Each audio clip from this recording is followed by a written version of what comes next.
Hey there, everyone. Welcome to Blooming Into You. It's Kristen here, episode 12. I have a very, very amazing guest today, Jeremy Cross. And he wrote an awesome book about his story, and it's called Finding My Lost Life, the Fall to Addiction and the Rise to Recovery. And I do not have my glasses on, so I am blind, but I did pretty well, didn't I, Jeremy? You did, yes. How Thank are you for you? having me.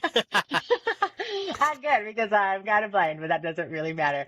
I'm just going to give a little intro about who you are, and then we're going to jump in with your story and everything going on with you. I'm really excited for this conversation today. Me too. So you were born in Langley, British Columbia, Correct. and you just like a local boy from a really good family, and this disease of addiction took hold of you, it sounds like. Yes. Yeah. And you battled addiction for 7 years on the streets of Vancouver, Yeah. and your drugs of choice were fentanyl and crystal meth. Is that right? Correct. Okay. So you're in and out of the legal system, and you became something and someone you didn't even know anymore. Yeah. And unimaginable things happened to you, and you'd always think, I'm going to write a book about this someday. And you did that. And it's a great book. So I'm really excited to talk about it. So, so you went through like a whole bunch of stuff with your addiction and lots of hard times, and you've come out the other side, and I just can't wait to hear all about this. So tell us a little bit about yourself, Jeremy. So as you were saying, yeah, I come from a good family. We had lots of love. I have some history, obviously, kind of going in. I moved to Vancouver from the small town of Langley. I actually grew up on a farm, believe it or not. And I moved to the big city in hopes to kind of get more color, more culture. I also was a struggling gay male in Langley, so it wasn't at that time. It wasn't very open here, and there wasn't very much opportunity. And so I was had this dream. I've always wanted to live in a high rise in Vancouver. So I got into a relationship with somebody and we moved downtown. He was already downtown. Sorry, I moved with him. It was really exciting. At that time, I mean, for my addiction, when I was growing up, I went to the clubs and I experimented with some party drugs, like I did like MDMA at the clubs or like cocaine here and there, but I worked full time. I wasn't trying to escape. I wasn't in a bad emotional state, which I think is really key for if you're going to actually, experiment with drugs and I would definitely recommend because I get asked that a lot, what would you say to people that are just casually wanting to have fun with drugs? And it's a slippery slope. That's kind of the circumstances that I was in is why I got into the hard drugs, and we'll get into that. But yeah, from ages, my parents were divorced, really when I was really young. And that was hard for me. One of my like first memories I can think back of is watching my dad drive away when I was like 5 or 6 from my mom's house and being devastated and not knowing why he's leaving. And always he would come and get us every second weekend. For the first part of my life, apparently he wasn't as around. But from what I can remember, I was every second weekend. I had a stepdad who came into my life when I was 6 months old. He was good. He took me to hockey and stuff. But when I moved into my teens, our relationship changed. He became a little bit more like bully-like, a little bit abusive. My mom and him had some issues in their marriage, and I think this is where I learned to suppress a lot and to hide a lot because I hid a lot of what was going on because I didn't want to create a problem with him and my mom more because he would tell me that I'm the reason that they're having issues. So I carried that with me. And then Mm-hmm. I was bullied in grade 10, like really, really aggressively, which would then go home and not feel safe. And was at school, I wasn't safe. And I was battling my sexuality. I had girlfriends until I was 16 years old, and then had a kind of a secret love on my hockey team. And that's just when I learned a lot of the suppression and how to hide things and not deal with my emotions. So I didn't experiment with hard drugs like the two that you just named, my DOC, fentanyl and crystal meth, until I moved downtown. Okay, yeah. Okay. So when you moved downtown and you got into that lifestyle. What was the reason for that? I mean, you mentioned it, you talk all about this in your book, which again, I'm going to just say everyone read this book. Okay. Thanks. But yeah, like I think it was maybe based on a relationship you were in, right? Yeah, That started you? the first person I got involved with, I was actually going to AA with him to support. I thought he had an alcohol problem, and then after a year and a half of dating, he proposed to me, and then a couple months later asked for an open relationship, which was detrimental to my self-worth. I never feeling like I wasn't enough or knowing that he wanted more than me. And I knew like I'm pretty monogamous. I'm not a good sharer. I didn't even share my Xbox as a kid. So, but I stayed because but in my head, I knew like he wasn't the one that I was going to marry, but I stayed to live in the house. We had joint accounts. We both worked full time. And so that's why I say the circumstances, I was at a really low point. I would have done anything for his attention. It was my first guy love. And so he relapsed on crystal meth. And kind of it was him saying, let's do this together. Like, it's okay, do it. Like, let's do it. It's fine. And I would have done anything at that time to get his love or affection. So I did it with him for the first time. And then everything unraveled from there. It just went downhill. Did you feel like it immediately took you over, like you got addicted to it really fast? Is it one of those or?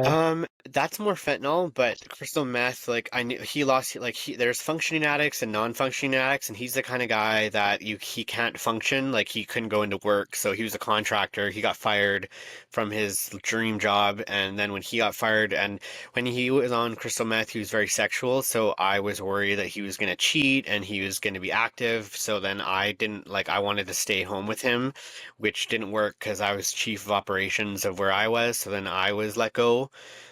So it Mhm. was more as soon as that like came into our life, everything started unraveling, and then we needed income. He said, "Let's escort," because he's done it in the past, which is something I never thought I would do. And then we started selling our bodies for money, and fentanyl didn't come into my life until the second person. But yeah, no, once it's kind of like when you start to do that drug, or once that drug is in your life, you automatically get pushed into a dark world, like the people around you, that your day to day, like just that lifestyle of escorting and drugs and money, and just you're doing things that are not above board or safe. Mhm.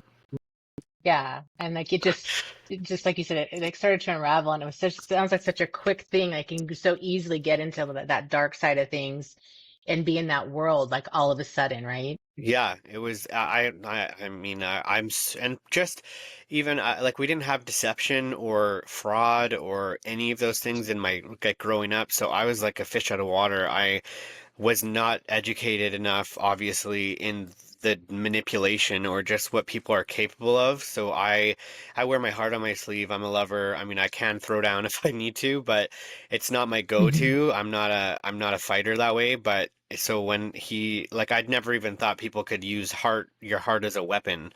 I wasn't taught that. And in once you're an addict, like I mean, I just got used and abused pretty much, like, and I genuinely was so stunned or hurt or devastated when things would happen, if I was cheated on, or my things were stolen, my car was stolen, like anything that any deception that took place, I would call my mom devastated, and she'd be like, son, like I don't know why you're still surprised, like something just happened like 2 weeks ago that was the same thing, but I really was devastated and crippled each time.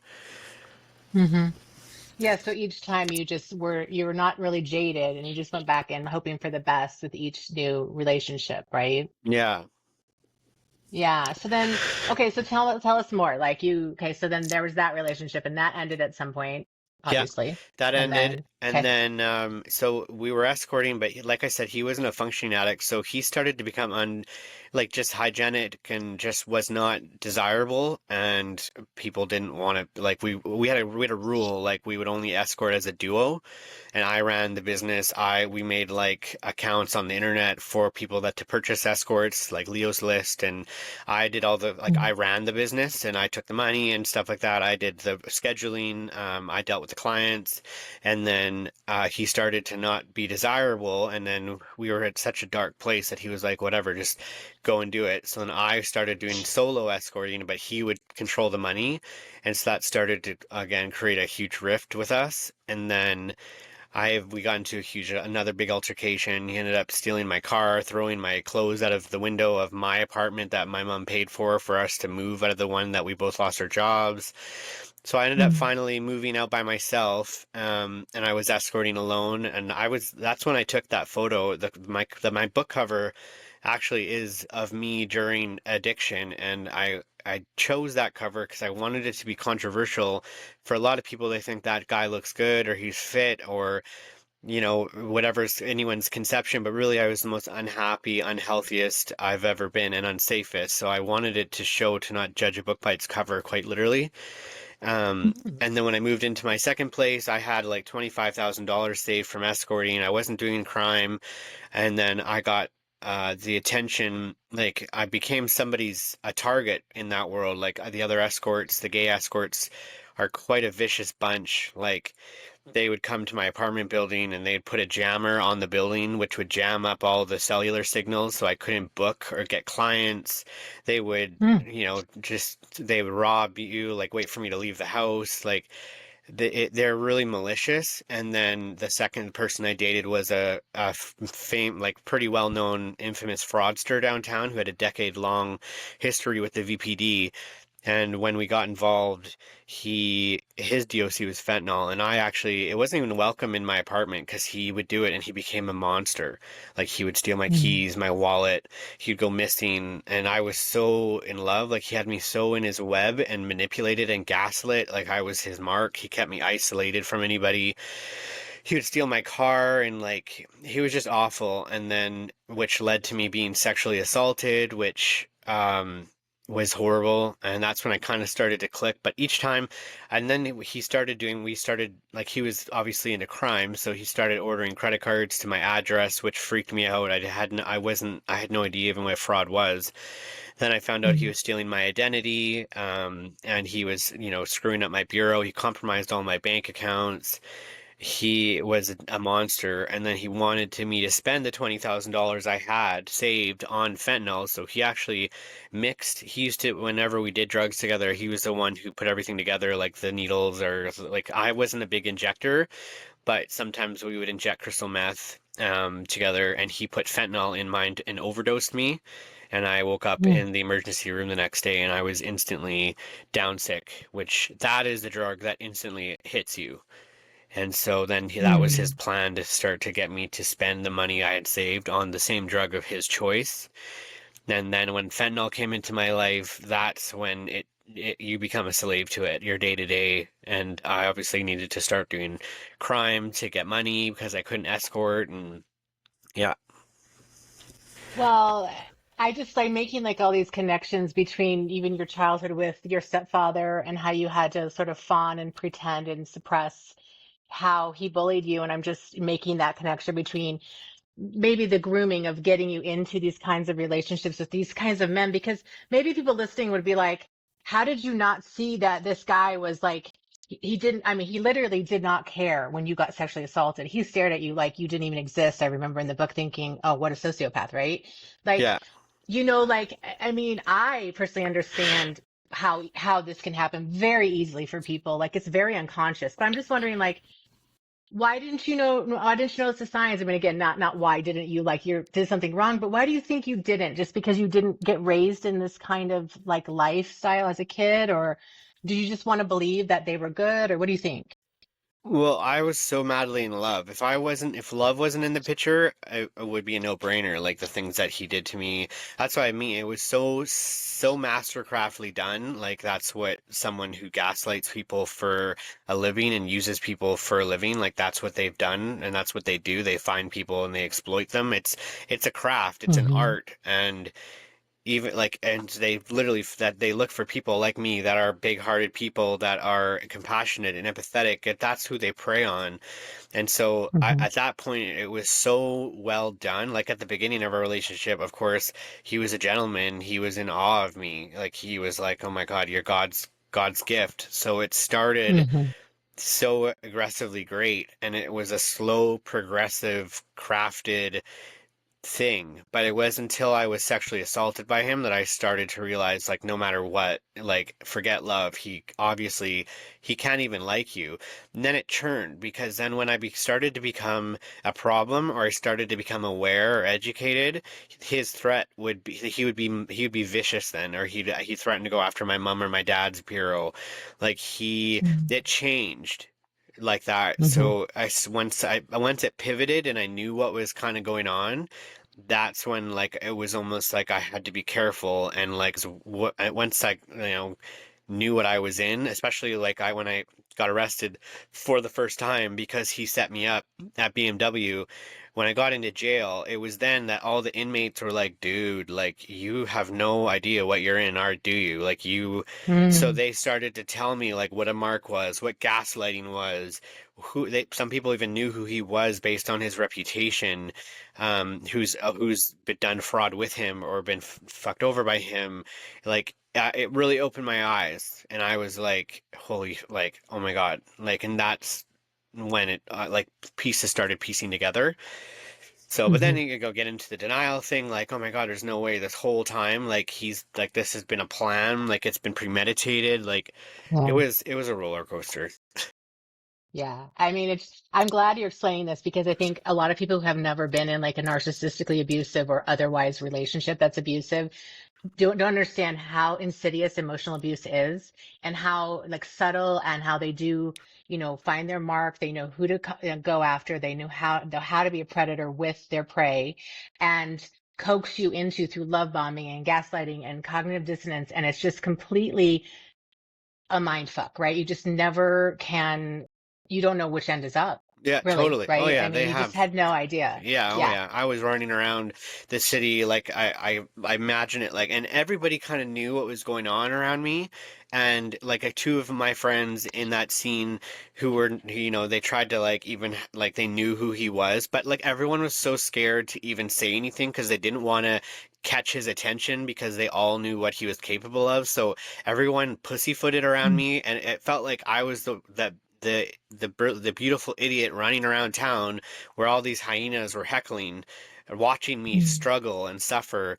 And like I said, two of them tried to come and like do an intervention and be like, "This guy is killing you. Like, you gotta not let him in your place. Like, you wake up. Like he comes and uses your car when he wants. He gets sex when he wants. He can leave when he wants, and you just let him back." Like, I had people finally trying to be like, "Oh my God, wake up! Like you need to wake up. Like your head is so far up your ass." But I was like, "Oh, but I love him." Like, or like, "Oh, Mm. but he did this," or like, cause like I said, like you said, it's so mastercraftedly done. Like he would show love when he needed to show love, right when he knew I needed to see it, and then it would like reaffirm my faith, and then it would sizzle out, and it would be planning the next big, deception. It was just, yeah. Mm. It's so mastercraftedly done. I can't explain it more. Like they know exactly what they're Yeah. doing. They know how to do it. It's not like I'm not an idiot. I'm educated. No. I've been in relationships. Like I know what like bad. I know what not love. Like my mom even was like, I feel it upsets me because I didn't teach you. Like this isn't love. Like that's not love. Stealing from Yeah. each other, it's lying to each other, like, yeah, that's not, he doesn't love you. Like, that's not what you were taught. Like, and I remember struggling with that because I knew, but like I said, I was so in love with him. I was taken. Hmm. Absolutely. I mean, that's what's so dangerous about the wolf in sheep's clothing type person is, they find that way right off the bat with how to manipulate you and how to like really touch on what's important to you and use that as Yeah. their way of manipulating, controlling you. And of course, love bombing you and telling you that, you're amazing, the best thing they've ever had, or whatever they do Well, to and they're say, whatever learning. you need to hear. Yeah, and well, they're literally assessing you the first time they meet you, and they're learning what makes you tick, how your heart works, how your mind works. Like it's Hmm. all they're so well done at it. So, and then it pivoted when I got him when I overdosed. He overdosed me on fentanyl. Then it became I didn't know where the dealers were. I needed fentanyl, and he was the one who had the connections. Um, So then I started, mm. I didn't know anything about fraud or crime, and he was obviously master at it. And so like if we would go to places together. I had the car, so we would do deals or go pick up, or like I needed him at that time too. So, because I didn't know the city, I didn't know the dark world, I didn't know any of the people, any of the places. Like now, I mean, being that I was on the street, I've know every alleyway in Vancouver. I know every inch. I know all the connections. I know all the people. I know all the places. But at that time, I knew nothing. Hmm. Yeah, so you became really even more dependent on him. Yeah, so it was Yeah, just a to live, it's like to circumstance live to with your drug. live. Yeah, Yeah, so like yeah, I hated him for what he did to me, but I needed him, and that sucked. hmm, Like, yeah.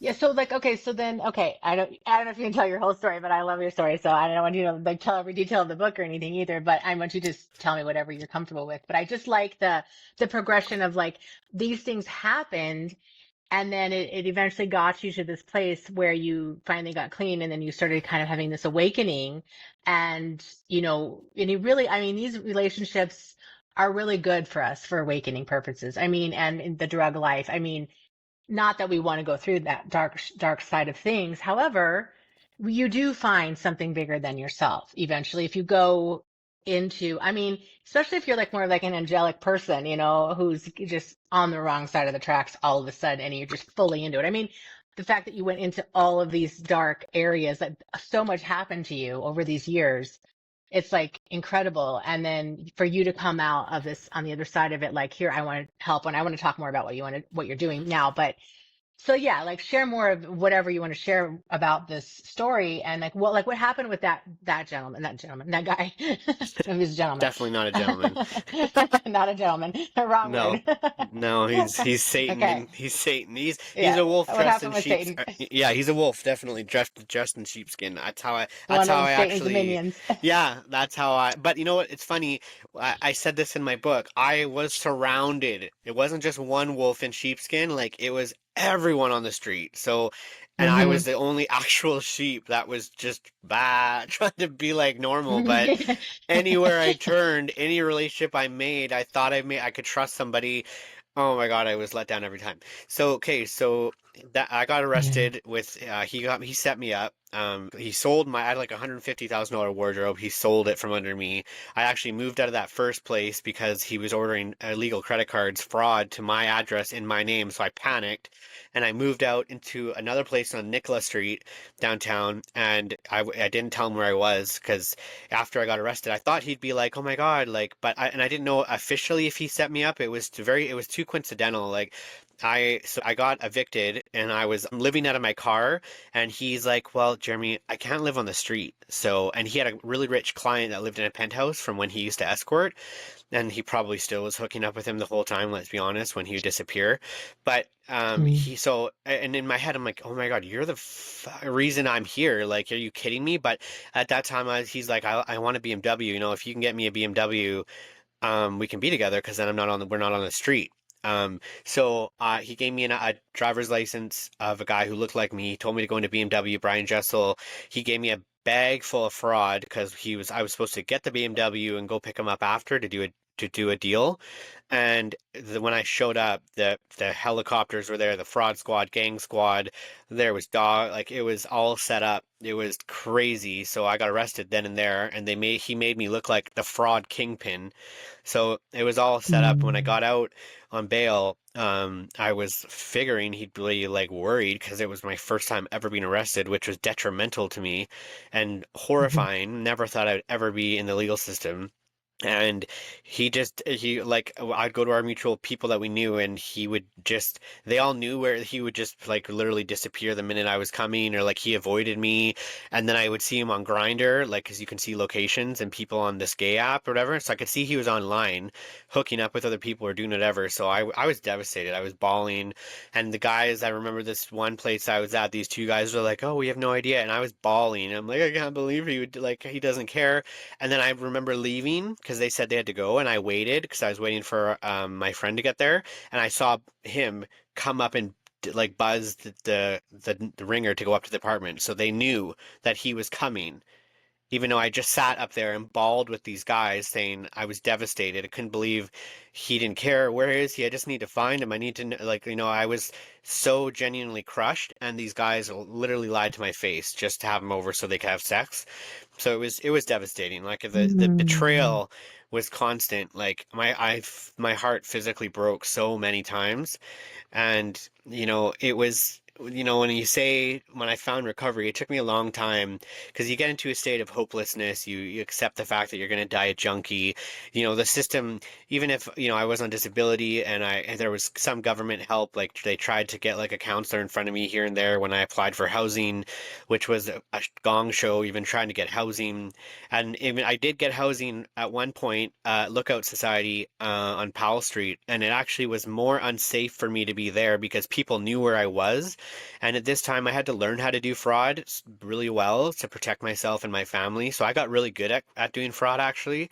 And so people Mm. knew I had, credit card documents on me. I had brand new phones on me. Like I was good at doing that.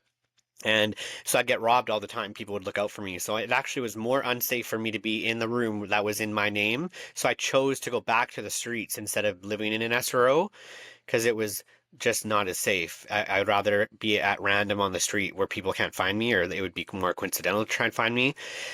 But then when I got to like I became in and out of jail, I tried to, they tried to get counselors to sit in front of me, but I was like, you know what, if you've never been into addicted or homeless or raped or OD'd or all the things I went through, and you were just some suit, with an addiction degree or whatever, I was like, you don't even know me, get out of here. And then trying to get Mhm. into detox, the government would be like, oh no, well, you're on disability, we have detox places for you. And I was like, okay, cool. So I'd go to the detox place and they'd be like, yeah, no, there's nowhere for you to go in though. So, it's about a couple week waiting list and you need to call every day. And I'm like, well, I don't have a phone. And they were like, well, Mm. then you need to show up here every day for the next 3 weeks until we get a bed available. And I'm like, that's the system. This is the only way. Like, I'm going to have to go back to the street and get drugs because I'm going to be down sick. And, Mhm. to get on to medical, methadone, Suboxone, Sublocade, it wasn't immediate. And you withdraw within hours. And when I withdrawing on fentanyl, I can't even put enough adjectives to the torture it is. Like your eyes are on fire. I felt like I had a sharp metal sphere going through the back of my skull to the front. My skeleton was too big for my body. I was irritable. You couldn't even, you were just, it was awful. Like that's what keeps me sober now. The idea of thinking about the withdrawal and the detox, that's what makes me not now Mm. go out and use because it's months Mhm. of withdrawal. I had 4 seizures coming out of withdrawal when I went in jail this last time. It's hell. There's no way around it. And Mm. it's not like, oh, well, you could go. First of all, fentanyl is not a casual drug. You can't just casually go out and do fentanyl one time. Mm. I would overdose and die because I don't have any in my system. So, and Mhm. in general, you just can't. And I really want to, because some people think it's a casual drug, and a lot of, the safe injection sites and safe supply, they categorize fentanyl with crystal meth and those other drugs like crack and stuff, because you can casually go do meth and crack. Technically, wouldn't recommend it, but technically you can. Fentanyl, you can't. And I just want to make that very clear. Mm. Because I want to know more about that. Yeah. yeah, Yeah. so when if fentanyl, so if I went out and did fentanyl right now, the withdrawal would be the same as if I did fentanyl for 2 years and then detox. The detox is the same. You just need it once in your system, and it's the withdrawal. You're like back right at the very end. So you got to go through months of withdrawal again, even if you use it just one time for one night, casually. That you know what I mean? Mhm. So Yeah. that's what I don't. But when I got into jail this last time, I was already I was so done, and I stopped meeting at the last. So there's 3 guys that I was with during the 7 years. The last guy, we were so done being in and out of jail. It sounds silly, but when I got arrested in January this year, I was like, I was not prepared. So when I say that, when you're doing crime and fraud, when you're on the streets and you're in that slave kind of cycle, and you're doing great black, illegal activity, crime, you're kind of assumed that at some point you could get arrested or picked up at any time because the VPD knows you, the gang squad, fraud squad. the community squad. There's so many secret squads that watch and assess everybody. They know who everybody is. And so you assume when you're wheeling and dealing, you're going into banks here and there, pretending to be somebody to get money out. And like you just assume that at some point, and they know your face, that you could get picked up. And me and my last partner, we were so fed up with the anxiety of that. So we actually stopped doing fraud and crime for the last year. And so when Mm. I got picked up, I wasn't prepared. I was like, man, I stopped doing crime. Like I was just living off disability, hydromorphone pills given by the government. I was actually trying to like be smart. Me and my last partner we went back to that SRO, and I felt more safe because we roomed together. So I actually I was only there for the last 4 months with him. So we weren't on the street. Like they have food there. They supply food and stuff. So we could kind of afford and together, and he was on disability too. So we weren't doing crime anyway. So Hmm. this last arrest, I wasn't prepared. I was so exhausted. There was a sense of finality in it. And I called my mom the day before, bawling and so depressed. And I remember thinking, there's no other band-aid for this bullet wound. Like fentanyl is not doing it anymore. There's no other drug. Like I got to make a change. And then I was arrested the next day. Yeah, and then when you got arrested and you were in jail, that's when you finally got clean and started doing your recovery, is that right? Yeah, because the available detox wouldn't work. Like jail, ironically, was my detox. It was my saving grace. But I was in and out of jail quite a bit for the last 3 years, and like I wasn't ready for recovery. I was just waiting for the moment to get out to go back. But this time, because I was so defeated, and the relationship I was in was so toxic, and my mom would come in every time I was arrested. And when you're in, addiction downtown homeless, you have no sense of time. You're like in this warp. And so when I get arrested, it Mhm. was like a reality check that, oh my God, 4 years have gone by, your brothers have graduated, your mom's getting older. And it was like that shocking reality. And then I joined Bible studies in AA this time in jail. And there was 50-year-old men, 60-year-old men, 70-year-old men that were in the same spot. And I'm like, that's going to be me. I'm 30. I still have my teeth. Like, I need to get my shit together because I'm trading this whole life. Like, if my mom dies and me and her are best friends, like, I want to be there for this life with her. And I just remember thinking, finally, this is not an equal trade. Like I have nothing to my name. I have no money. I have nothing, and I'm addicted to fentanyl and crystal meth. That's all I live for, and I'm trading that for a family and for a relationship, and just wasn't finally it clicked. Like I didn't want to be there anymore. Mm. I didn't want to do this anymore. Oh. Like the cycle of being arrested, going into city cells, which is hell. You withdraw overnight. They give you a fruit to go stick and a Cliff Bar every 7 hours in a paper bag. They treat you like an animal. The police in the overnight, and then you wait for all day, and you're literally on fire from withdrawing, and you wait till you can't even barely walk yourself to the courtroom because you're so weak. It just was hell. And then you wait Mm. to go onto the bus to go to North Fraser, and you gotta go through that hours of system to get checked into jail, and then you're back into the jail politics. Like the whole thing is exhausting. Mm.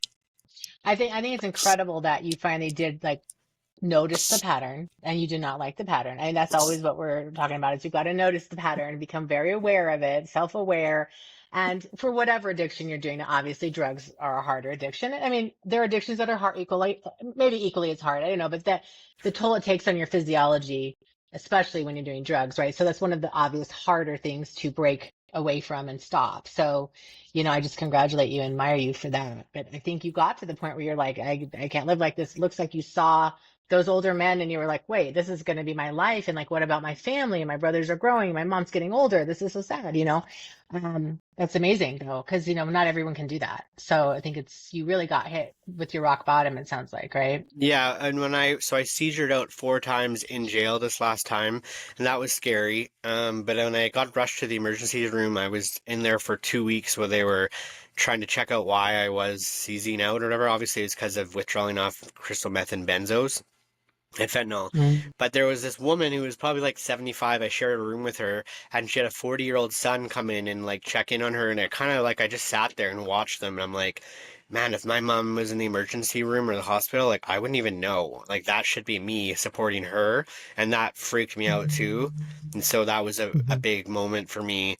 Yeah, you're right. Just and I started like my sister's a healer, and she said, you know what, you should actually just start writing your journey chronologically while you're in jail. So that's actually how I even started writing my book. That's how it started.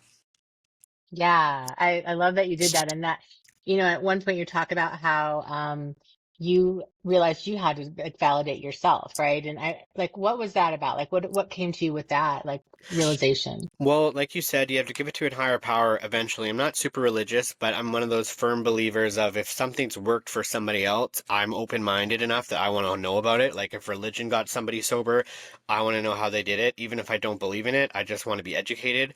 And then AA, same Hmm. thing. I wasn't a firm believer of AA, but so I just did both of them.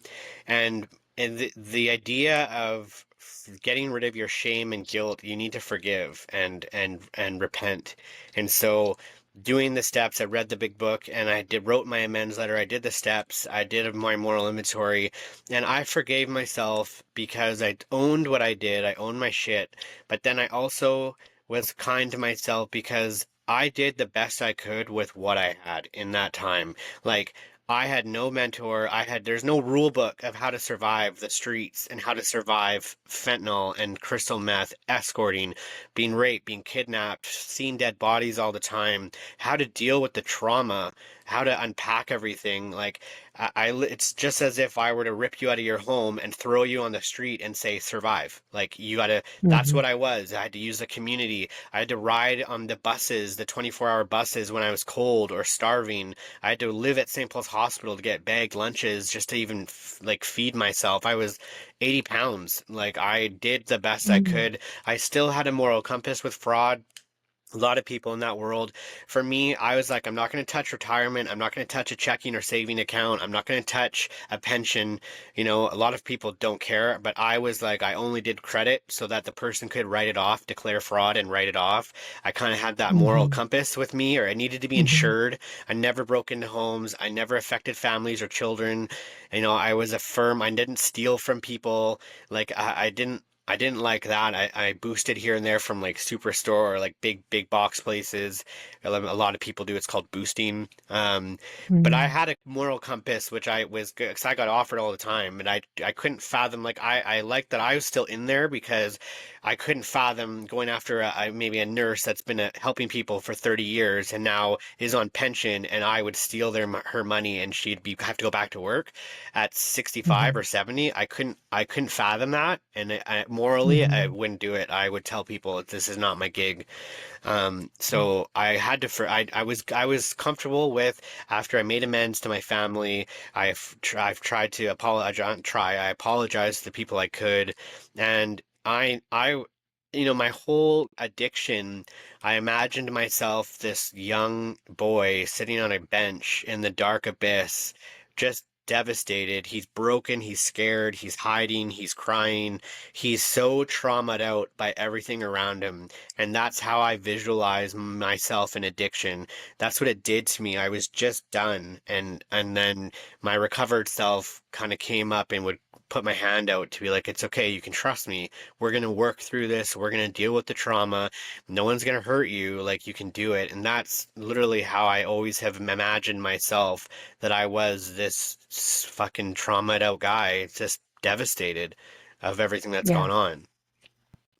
Yeah, I love that because that's what I do with my coaching is we find those parts of us, those wounded parts or the inner child or whatever we want to imagine it. And your true self can stand away knowing that that part isn't the part that was the addict. It was this other part of you, so that you're not so blended with that part. And so you Yeah, can actually forgive yourself, forgive that part, and maybe that part can forgive you.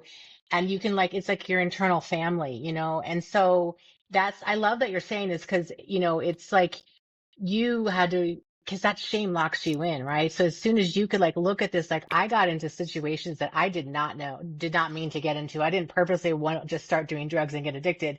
Like life happened to me, right? And it wasn't your fault. It was your responsibility to get out of it and not do it anymore, obviously. But yeah, like you literally just were like a drive-by. This just happened. I mean, there's so many things happened to you that were just like is this really happening to me? I bet you were just like completely like, what Stunned. is Oh, going on? so stunned. Yeah. Yeah. It's like, is Yeah. this my actual life?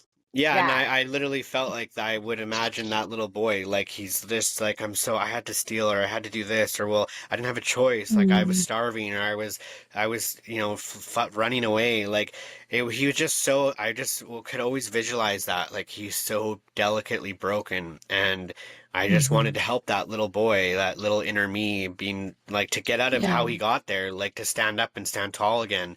But he just was so battered and beaten for so long. And Hmm. that's a really good way to say that. Yeah. And you know what? And I also, it's really important, as you said, it's a choice. Society thinks, well, it's a choice. They choose addiction. They choose, they're lazy. They're a drag on society. They're leeching off the system, blah, blah, blah. And I always say, let's just read my book and unpack that, because you have no idea what circumstance, if your mom dies or something happens to you, we're all just a choice away from being in that life. Like I've heard so many stories when I was on the streets of, even just men that had businesses and had a life, and then their wife got sick in the States and they sold off everything, and then she ended up dying, and he moved down here from the States and that was a year ago. And I remember being like, holy, like that guy was a normal human a year ago. And it's not as accessible as what society thinks. Like, oh, well, there's detox and recovery available.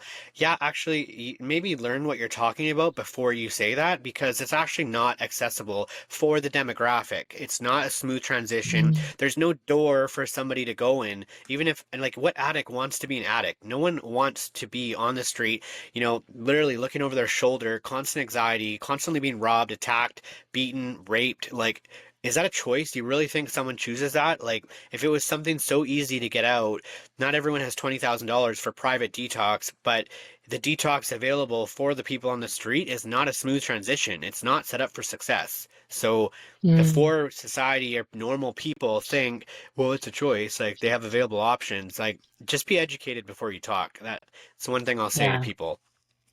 Yeah, I totally agree with that because yeah, it's like people who've never experienced it don't know like how difficult and just challenging that is and how the system is like broken, you know what I mean? Like because like you were saying, you couldn't get into detox right away. You'd have to like go back every day to make sure. And it's like I can't do that. I have to go do drugs because I can't survive out here. I need to do detox now or Well, soon and we don't have a or not phone. at Your all. phone gets Yeah, stolen. you have a I had a phone. million Yeah. phones. Like it was the first thing that was stolen all the time. Like it's just not. And also, another thing that people need to realize, like, you look at my story. So love betrayed me like 10,000 times. I was cheated on a bunch of times.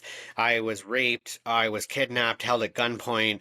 I opened sea cans and saw dead 16-year-old girls Yeah. with needles Mm. everywhere. I had a billionaire client, ended up being a pedophile, and I was approached by a gang to deal with him, which was traumatizing. That's like 7 or 8, and that's just some of the big things I talk about. So think about all those things I've suppressed with drugs that I haven't dealt with, I haven't faced. Now you're asking to just take out the Band-Aid. Like the addict has to deal with all that stuff. Like you just don't like you say to someone who thinks it's a choice, well, what would you do if you were raped and had all those things happen to you? It's not as simple, just we'll stop doing the drug. Like it's just not that. Yeah. Like Yeah. there needs to be steps. It's not as Yeah. easy. Yeah, like if even just one of those things happened to you or anyone, that's huge. But there's so many things. And the CCAN thing, that is crazy. Like you saw those girls in there who weren't alive and were dead and had the needles and everything. Yeah, that was And awful. that's yeah, like is there something that you want to say about that, the CCAN stuff? Well, I think you were talking a ironically, little about that. yeah, I mean, interestingly enough, like 2 months ago, there was like that big hashtag open the sea cans thing. So it happened like 3 years ago, and then me and my friend, it was when in Alberta there was that ring of people that were stealing cars and putting them on the train tracks, and they eventually got caught. But I knew the guys doing that. So one of the cars that he was supposed to get, somebody stole. So he asked me to come with him to the ports in Vancouver to find this car in a sea can and grab it because it was his. So I was like, yeah, sure, whatever. So I went with him and we were just like kind of, he thought he knew which one it was. He was given like a ID number on this can or whatever. So we opened it, and the minute I opened it, it was like this wave of this stench that was to my core, and we both threw up right away. It was awful. And we looked in, there was like these single beds in each corner of the sea can, and there was a chain on each of these. Like they had to have been 16 or 15, like they were young, and they were Mm. dead, and there was needles on the ground, and there was like this maroon. I thought it was paint at first, but it was clearly blood on the walls, and we both dropped, threw up, ran out of there, and we never talked about it again because we were too Mm. terrified to call the police or to do anything. So now that this thing is entered in the news, like two months ago, my friend even was like, because a lot of people are like, oh, it's just a conspiracy, it's not true, like all this stuff. And then she was like, actually, my friend just wrote a true story memoir, and 3 years ago he experienced something as well. So. But each time these things happen, I would just go and smoke my pipe. I would smoke it and the drugs, and poof, it was gone.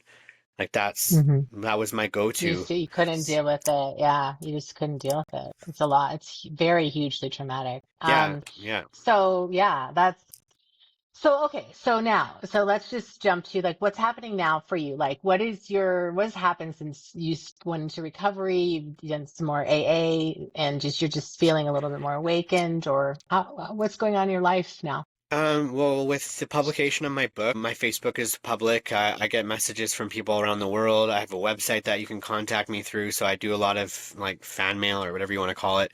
Mhm. I've done my first soft launch book signing at Gypsy Moon, a place in Cloverdale here, and now I have my big launch at Chapters Indigo January 18th, and it's going to be recorded by Out TV. They're going to come and go on a TV series segment that they have, the same people that do RuPaul's Drag Race.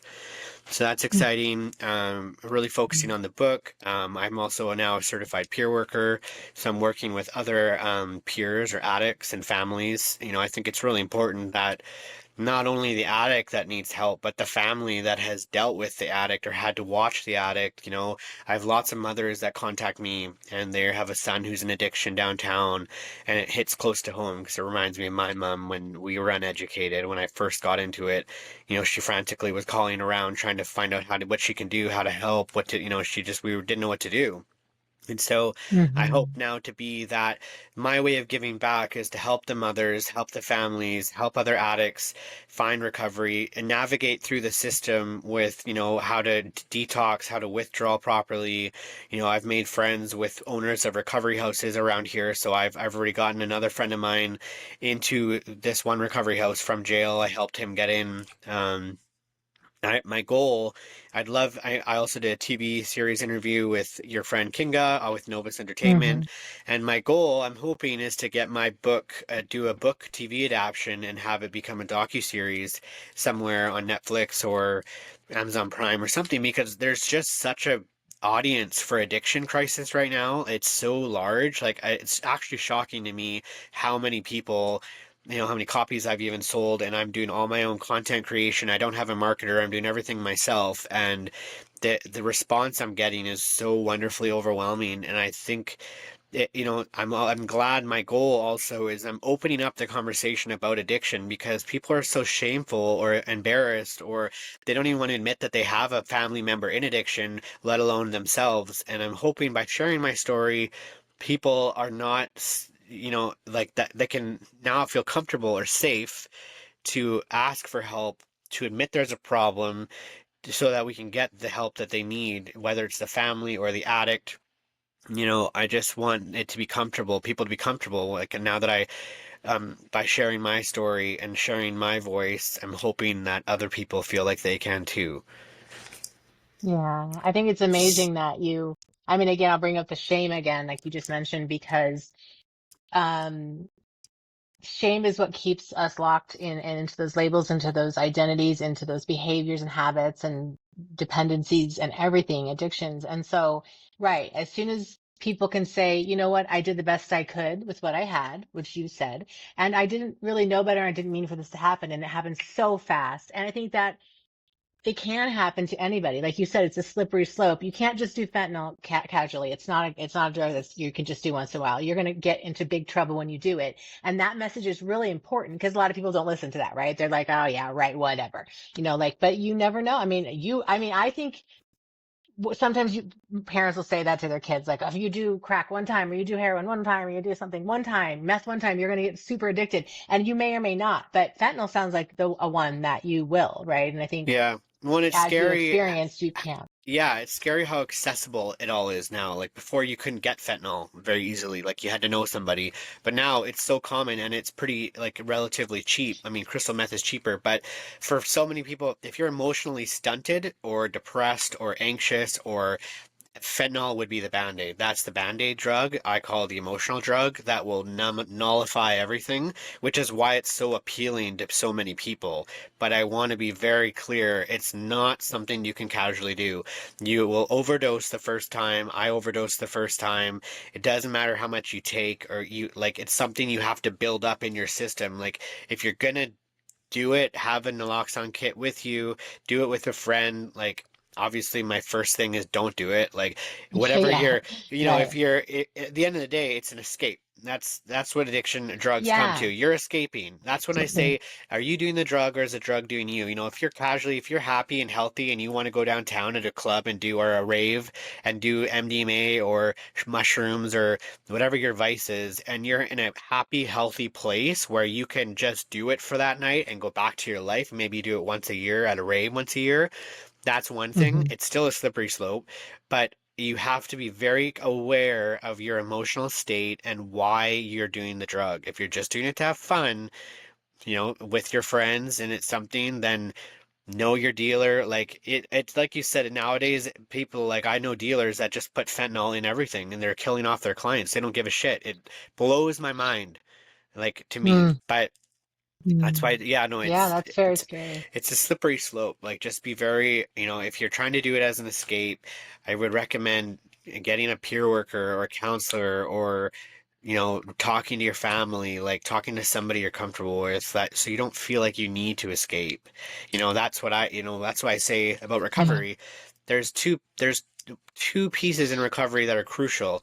Not anyone can get sober. Sober, you can white knuckle recovery, which white knuckling means just staying sober and not doing any therapy part. The second part and most important part is the healing. You have to heal. You have to face everything. First of all, why did you start doing drugs? Like when I work with a client, the first thing I say is, why do you do drugs? Like, why did you do it? Why are you doing it?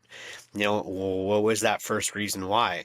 And then we have to deal with everything that happened while you're on drugs, all the trauma. Like we have to unpack everything so that you're not prone, because so many people just get sober. Oh, I'm a year sober. I'm 15 years sober. They've never done any healing or therapy or talked about anything that happened while they're on drugs, and then they relapse because you have Hmm.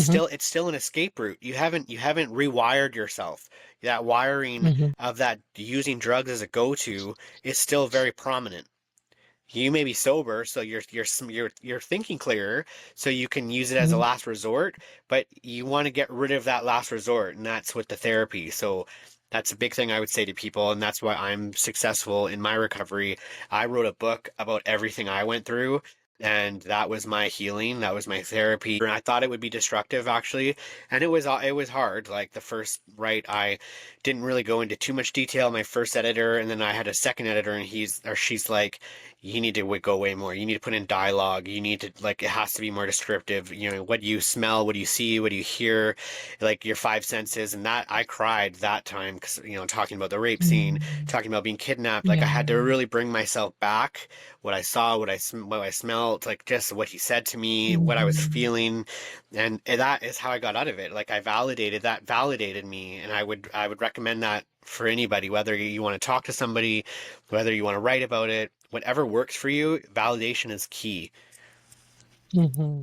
Absolutely. I love it. I'm so glad you're saying this just because that is the key to healing, right? Is that we go into those scary, scary places that we, have been in our past or that were caused by relationships or drugs or alcohol or anything we've done. And right, validate yourself, work with your little children inside of you and love yourself through that pain and that fear, because that's what keeps us locked in. The shame and the fear keep us hiding from everything. And once you're honest with yourself and you're really, face to face, and I think you said that, and there's a quote that you said also, but you looked it dead in the face, something like that, right? Like you lock eyes with it, I think you said. Yeah. You kind of lock eyes with yourself that way. And yeah, you have a face off, I call it. It's like you kind of take those skeletons out of the closet and have a dance party with them. You're like, okay, this happened. Yeah, you This will is why not it control happened, and it me. happened. Yeah, you will not Yeah. control me Danny can't anymore. control you anymore. Yeah. Yeah. I Yeah. love that. I'm so glad this. You're so inspiring. It's inspiring for people in addictive situations, like maybe not actively addictive, but when they're kind of over that hump or getting through that, or maybe when they're active, I'm not sure. But also men, people who typically don't always want to face their pain. So I think that you're a great hope for people. What do you want to do? Like, what do you want to?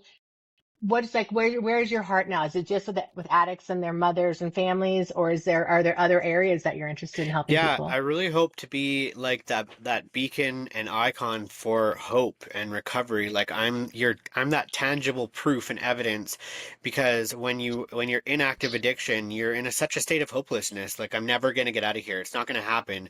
And I hope by sharing my story and having people know everything I went through, there's not a lot that I haven't done or had happen to me. So I'm hoping that people can see I went through all that, and I was able to get it. I was able to get there. Yeah. So I want to show people that, like, even if you've had been sexually assaulted or you've been, tied up and tortured, like all these awful things that happen, or you've been Mm. into jail, like you can get through it. It's possible. I want from people to go from hopeless to hope, honestly, and I hope to be that Mm. icon for them that they can turn to. I'm thinking I might go to school to the Justice Institute, and maybe get a degree in addiction and trauma therapy, and yeah, I might become like a really good interventionalist. So I'm working with active addicts and helping them get Hmm. to recovery and detox, and being kind of their life coach to get them there, as well as working with the families. I think it would be cool to work with in the private sector eventually, where I'm working with like athletes or businessmen, people that like the addiction is in discretion, very very silent, and it's very private, and their whole life could be altered if they don't get help. I want to be that call for them before while they're on the edge. If their bosses are saying, you need to go to treatment or you need help, otherwise like you're out of here, and they're a big tycoon. Like I would really like to work, or an athlete or a celebrity, stuff like that. I would love to eventually get there, but I would want to be. Now I have my peer certification, but I would like to like get a proper, not proper, but I would like to get an addiction, and I would like to also have the trauma therapy, because a lot of people get their substance abuse and addiction course, count or degree, but again, like I said, if you don't have, you could have that, but if you get someone in front of you that's been raped or been kidnapped and you don't have trauma education, you have to outsource that. If you're doing your job properly, a lot of people won't. They'll just take the client and not work with the trauma, which is kind of a greasy way of doing it. So this is just what a big interventionalist I know right now, Andy Bugatti, he's the one who instructed me, and I look up to him, and he said that he's, try to get, some trauma therapy background, get your degree, so you can really make a difference with people, and I want to do that. Yeah. Oh, I love that. I think it's so important and it was such a worthwhile goal, and I'm on your side for that for sure. I think Thank you.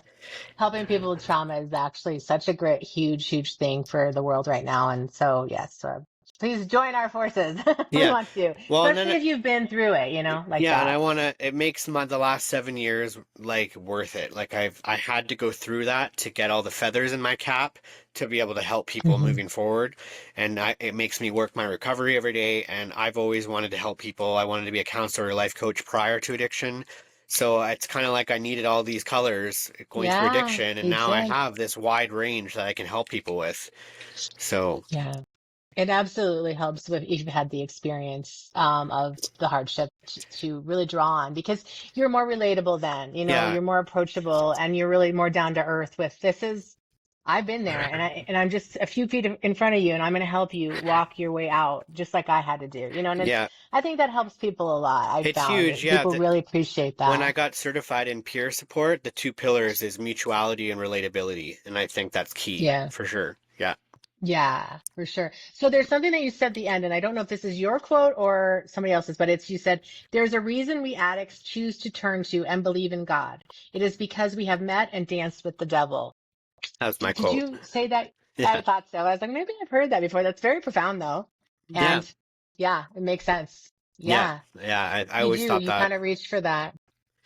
Yeah, Yeah, gosh, yeah, you reach for that higher being, God, whoever you believe in, to help you because you have been so far down in that dark space with the devil, huh? yeah. Well, and you got to just believe there's something bigger than yourself, and that's how. Because you need to gain forgiveness and understanding, and from something or somebody, and just believe to be. Because when you're an addict, you're so self-involved and so inner, and you need to release that. You need to let go, and you need to understand that there's something. This is all bigger than yourself. So, yeah, no, it's key. Yeah, that's amazing. I love your story. I love your book, which Thank we'll you. call it. Okay, you tell me the name of your book because I'll have to put my glasses on because I can memorize it. But you tell me. You tell us the name of your book and where people can find you. So it's called Finding My Lost Life, The Fall to Addiction and Rise to Recovery. It's available. You can actually purchase it through my website, www.jeremycross.ca. It's available on Amazon, Kobo, Barnes& and Noble, Google Play Store, Indigo Chapters. Um, and yeah, you can purchase it through my website. Okay, and then you have a Facebook page Yep.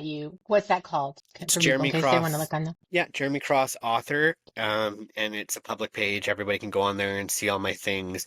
Like I said, I have a big Chapters Indigo book signing launch January 18th in a couple weeks. So if you're in the area, everybody's welcome.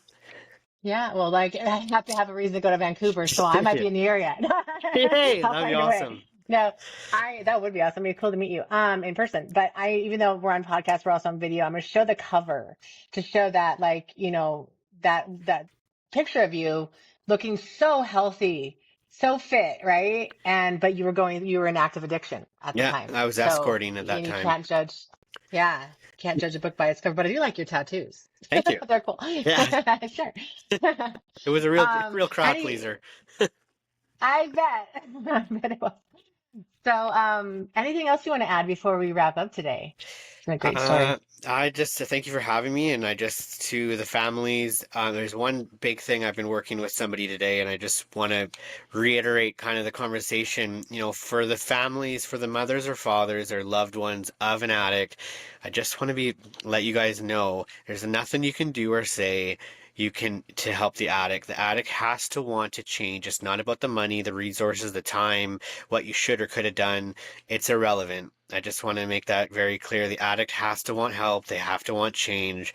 All you can do is love them from afar and let them know that when they're ready, you'll come flying in and you'll never leave them. But set up healthy Mm. boundaries, still live your life, because it's a chaotic world in when you're in active addiction. So just want to give a shout out to all the mothers and fathers and people that are having to struggle and watch somebody go through this disease. It's awful. It's heart-wrenching for me to hear stories right now, currently, of other families that are in peril and or have lost a son or daughter to this. So just stay strong and get educated. Like read my book or just get educated in it and reach out to people, find out more about addiction. And if you need information or help, I'm always available.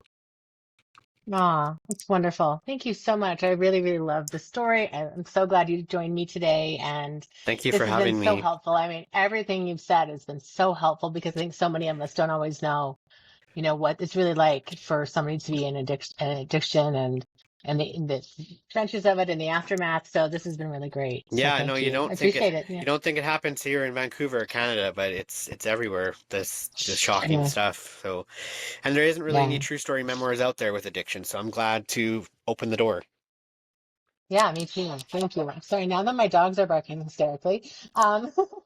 Well, thank you, Jeremy, so much. And yeah, and everybody check him out. Check out his book, and find him on Facebook or on his website. And yeah, thank you so much again. And I will look forward to hearing how your progress is going with your new mission in life. So I'll I'll keep you keep updated. tabs on you. Thank you. Okay, Thank you for good. having me. Thank you. You're welcome. Thank you. Take care. Bye. Bye, Bye. everybody. Thanks. Yeah. Camera turns